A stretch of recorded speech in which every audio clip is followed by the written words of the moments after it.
Imagine standing in your garage, surrounded by stacks of books, a borrowed desk, and a computer humming with possibility. The world outside thinks you're crazy, leaving a stable job, risking your savings, betting everything on a wild idea, selling books on the internet. Friends laugh, investors walk away, even your boss tells you it's a good idea for someone else. But deep down, you know you're onto something big. That's how Amazon began. And that's how I turned a $10,000 garage into a $1 trillion empire, because sometimes the only person who needs to believe in your dream is you. When I first started Amazon, the idea was simple, but the journey was anything but. I was working at a financial firm in New York City, surrounded by some of the brightest minds in the business world. I had a great job, a brilliant boss, and a clear path ahead of me. But there was a restlessness inside me, a persistent voice that kept asking, what if?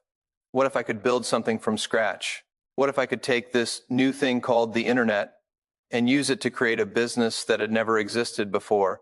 What if I could be more than just another guy in a suit, riding the elevator up and down every day, watching the world change from the safety of a corner office? The internet was exploding in the mid-90s. I read a statistic that web usage was growing at 2,300% a year. That number was so big it was almost hard to believe, but I knew deep down that something massive was happening. I started making lists. What kinds of businesses could exist online that didn't exist yet? I wrote down 20 different ideas, but one kept coming back to me: books. There were millions of books in print, far more than any physical bookstore could ever stock.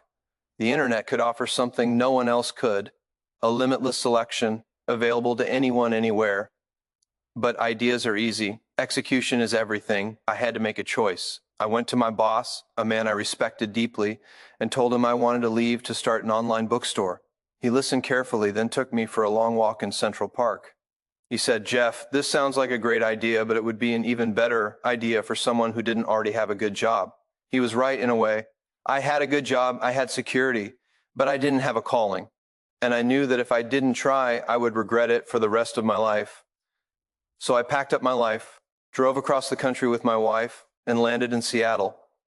I didn't have a fancy office or a team of experts. I had a garage, a desk made out of door, and $10,000 in savings. That was it. No one was betting on me. No one was writing headlines about the next big thing. It was just me, a handful of friends, and a dream that seemed almost ridiculous at the time. The garage was cold in the winter and hot in the summer. We worked long hours, packing books by hand, driving them to the post office ourselves. We wrote the code, answered customer emails, and fixed whatever broke. There were days when it felt like the whole thing could fall apart at any moment, but there was also a sense of possibility, a sense that we were building something that mattered. Every order that came in was a small victory. Every customer who wrote to say they loved the service was a reminder that we were on the right track. People thought we were crazy. Why would anyone buy books on the internet? Why would anyone trust a tiny startup with their credit card information? The skeptics were everywhere. But I learned early on that you can't build something new if you're always looking over your shoulder, waiting for permission. You have to be willing to look foolish, to take risks, to bet on yourself when no one else will. I've always believed that invention requires a willingness to be misunderstood. If you're doing something that's never been done before, people are going to doubt you. They're going to tell you it can't be done, that it's too risky, that you should stick to what you know. But the world doesn't change by playing it safe. The world changes when someone is willing to step into the unknown, to try something different, to fail and try again. That garage was more than just a place to work. It was a symbol of possibility. It was proof that you don't need a lot of money or a big team or the approval of the world to start something important. You just need an idea, a willingness to work hard, and the courage to take the first step. Every great company starts as an act of faith. Faith in the idea, faith in the team, and most of all, faith in yourself. Looking back, it's easy to see the path from that garage to where Amazon is today. But at the time, there was no map, no guarantee, no safety net. There was just a vision, a garage, and a belief that if we worked hard enough, if we listened to our customers, if we kept inventing, we could build something that mattered. That's how you turn a $10,000 garage into the beginning of a $1 trillion empire, one bold step at a time, even when no one else believes it's possible. When you set out to do something that's never been done before, you have to get comfortable with skepticism. In fact, you have to expect it. When I told people I was leaving a stable, well-paying job in New York to sell books on the internet, the reactions ranged from polite confusion to outright laughter. The internet in those days was still a curiosity for most people, a place for academics and hobbyists, not a marketplace. The idea that people would trust a website with their credit card information, that they would wait days for a book to arrive instead of just walking into a store, seemed absurd to almost everyone I talked to. I remember the conversations vividly. Friends would pull me aside and ask if I was sure about this. "Jeff, you're doing so well. Why throw it all away for a gamble?" My family, supportive as they were, couldn't quite wrap their heads around it. My grandfather, a man who had built things with his hands and understood the value of hard work, looked at me with a mixture of pride and concern. "Are you sure this internet thing is going to last?" he asked. I didn't have a crystal ball. I couldn't guarantee success. All I had was conviction, a deep, unshakable belief that the world was changing and that I wanted to be part of that change. Skepticism didn't just come from friends and family. Investors, too, were wary. I pitched the idea of Amazon to dozens of people, and most of them said no. Some were polite, some were blunt. "It's a cute idea, Jeff, but bookstores are everywhere. Why would anyone buy online?" Others questioned the very foundation of the business. "What if the internet is just a fad?" I heard that more than once. It's easy to laugh at those doubts now, but at the time, they were real, and they were everywhere. Even after we launched, the skepticism didn't go away. Reporters would call and ask, "Isn't this just a niche business? How can you possibly compete with the big chains?" Competitors dismissed us as a novelty. Some of the biggest names in retail didn't even bother to take us seriously. That was fine by me. In fact, it was liberating. When no one expects you to succeed, you're free to experiment, to make mistakes, to learn and adapt without the crushing weight of expectations. But skepticism can be a gift if you let it. It forces you to clarify your thinking, to sharpen your arguments, to build a business that can withstand scrutiny.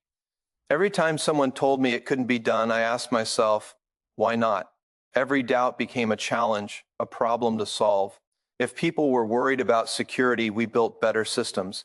If they thought selection was impossible, we found ways to source more books. If they doubted our ability to deliver, we obsessed over logistics until we could ship faster and more reliably than anyone else.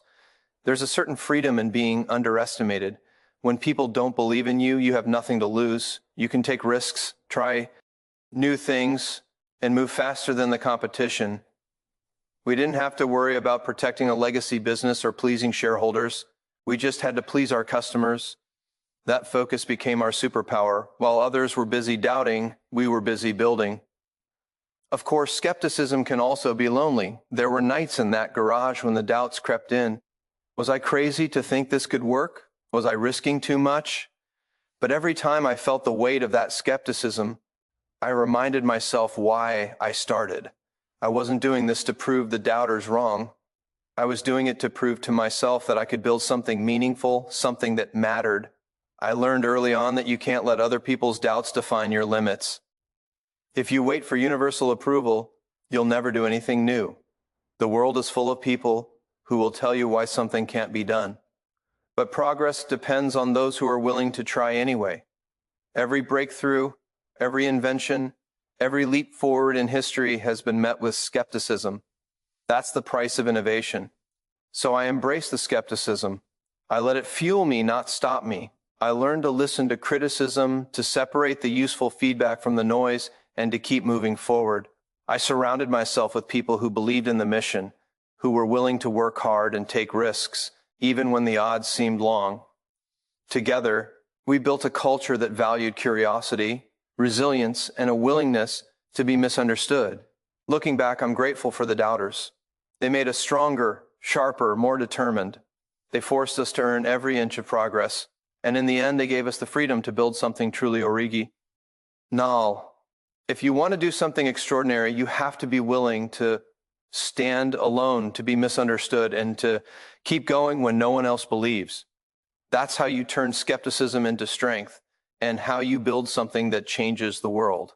Choosing to take risks and follow your passion is never the easy path, but it's the only one that leads to real fulfillment. When I stood at the crossroads between a comfortable, predictable career and the wild unknown of entrepreneurship, I knew the safe choice would be to stay put. I had a good job, a steady paycheck, and the respect of my peers. But I also had a nagging sense that I was meant for something more, a sense that if I didn't at least try to build something of my own, I would always wonder what might have been. That feeling, that itch to create is what separates a job from a calling. And it's what pushed me to take the leap. Even when the risks seemed overwhelming, risk is often misunderstood. People think of it as something to be avoided, a threat to be managed. But in reality, risk is the price of admission for doing anything worthwhile.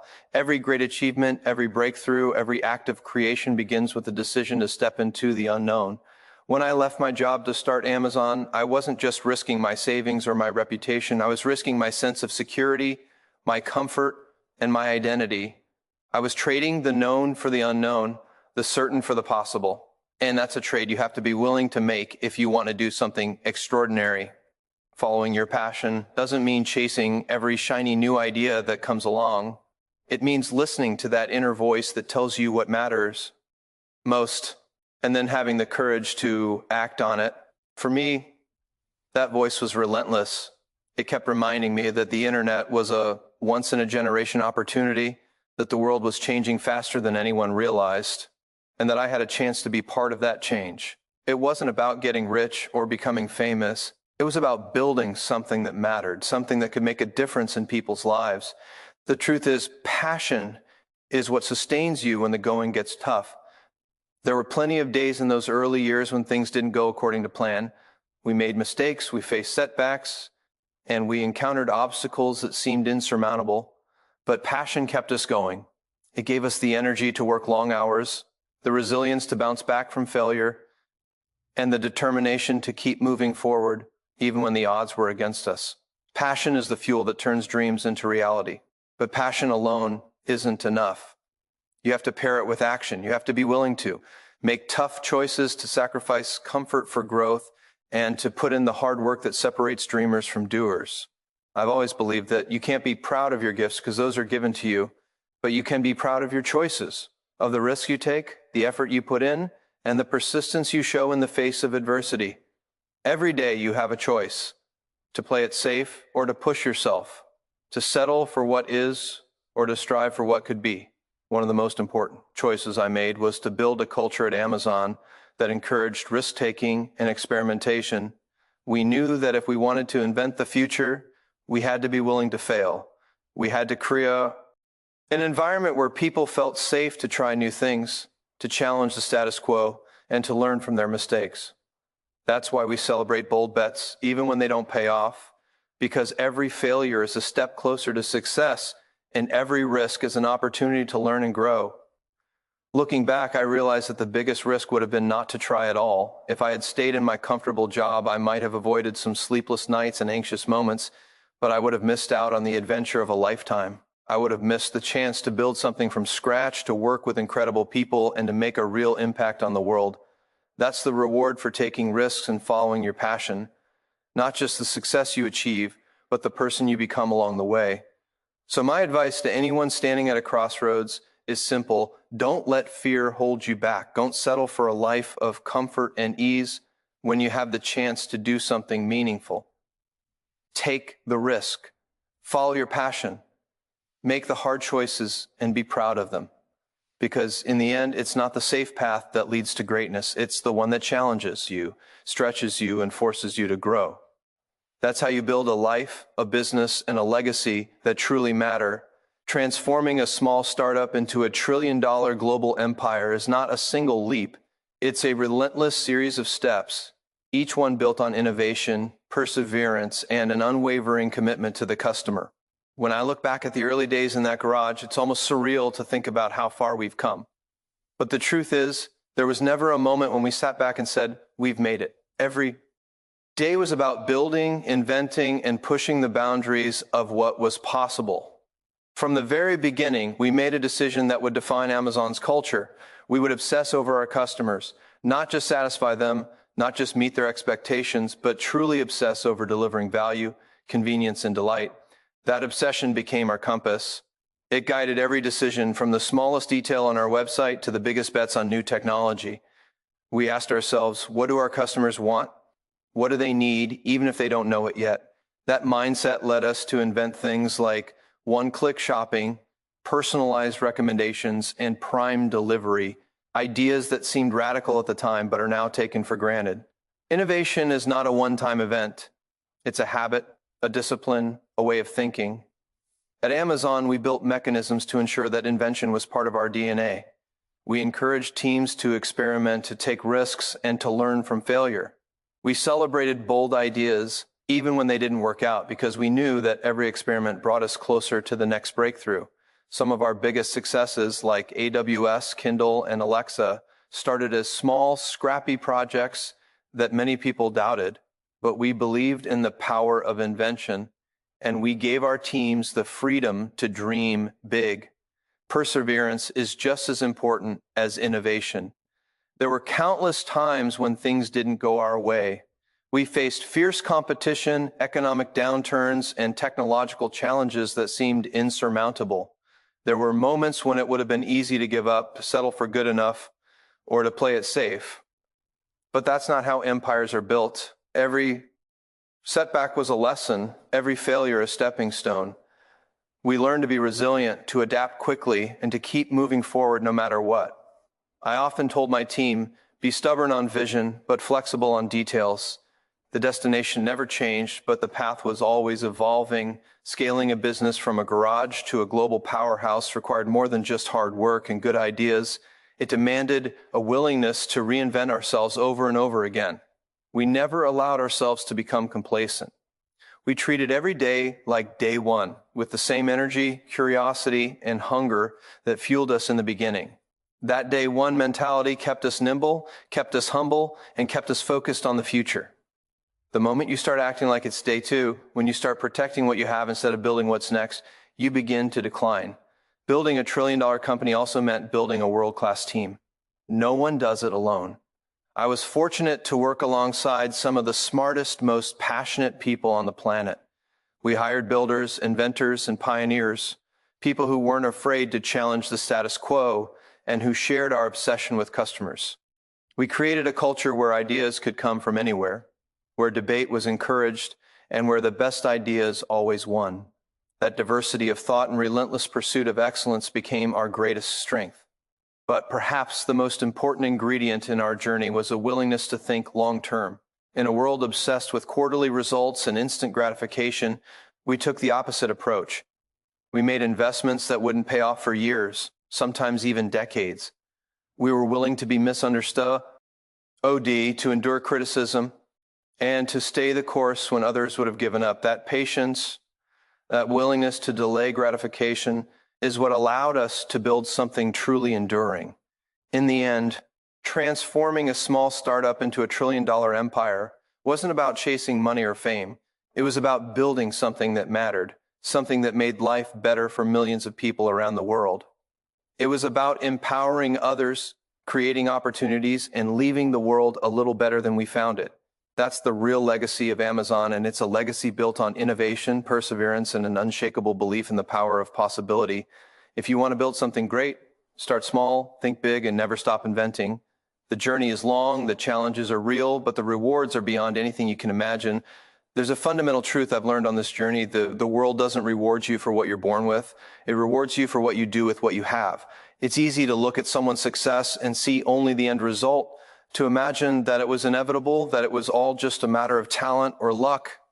But the real story, the one that matters, is about choices. It's about the decisions you make every single day, especially when no one is watching, when the path is unclear, and when the stakes are high. That's what defines you. That's what builds a legacy. From the earliest days, I understood that gifts, whether it's intelligence, creativity, or even just being in the right place at the right time, are just the starting point. They're the raw materials. But it's your choices that shape those materials into something meaningful. I've always believed that you can't take credit for your gifts. You didn't earn them. You can be grateful for them. You can use them, but you can't be proud of them. What you can be proud of is how you choose to use them. Do you work hard? Do you persevere when things get tough? Do you take risks even when you're afraid? Those are the things that matter. Every day at Amazon, we face choices. Some were small, how to solve a technical problem, how to improve a process. Others were enormous, whether to launch a new product, whether to enter a new market, whether to invest in something that might not pay off for years. In every case, the easy choice was to play it safe, to stick with what we knew, to avoid risk. But the easy choice is rarely the right one. Progress, real progress, comes from making the hard choices, from stepping outside your comfort zone, from being willing to fail in pursuit of something bigger. I've always encouraged my team to be bold, to experiment, to try new things. Not every experiment works. In fact, most don't. But every failure is a lesson. Every setback is an opportunity to learn and grow. The only real failure is not trying at all.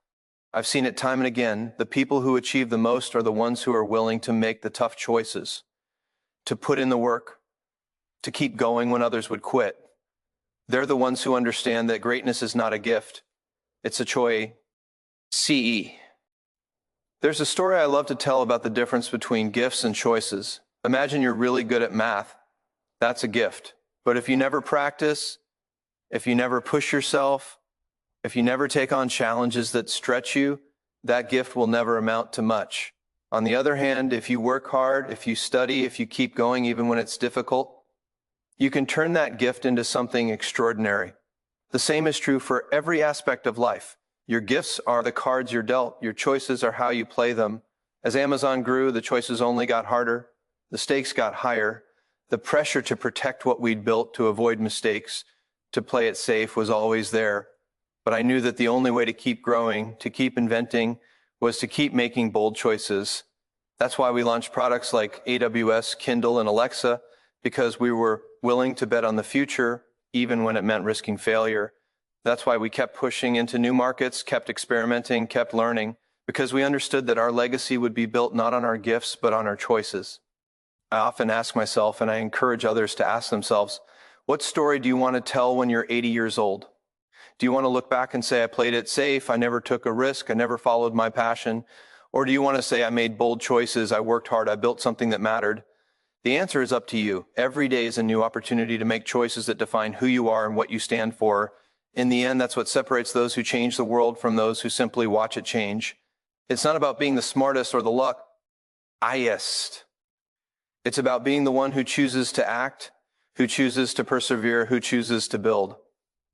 That's the real secret. That's how you turn potential into reality, how you turn dreams into achievements, how you leave a mark that lasts long after you're gone. The world is full of gifts, but it's your choices that make all the difference.